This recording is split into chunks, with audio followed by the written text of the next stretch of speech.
Hi, I'm Doug with Carolina Precision Switchgear. I'm one of the owners here of the company.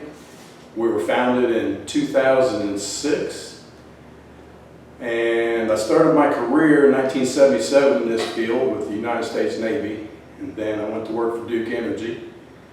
And so I've been doing this for approximately 40 some years now.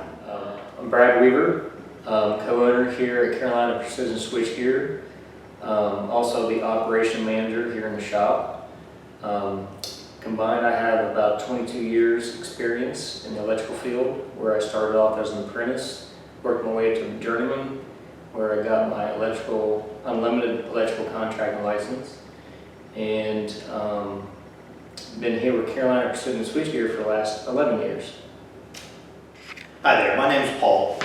I'm with Carolina Precision Switchgear, and I've been here since 2015.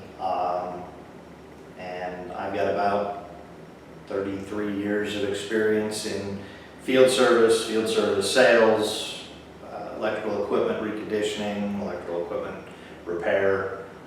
So fairly well-rounded and seen quite a few different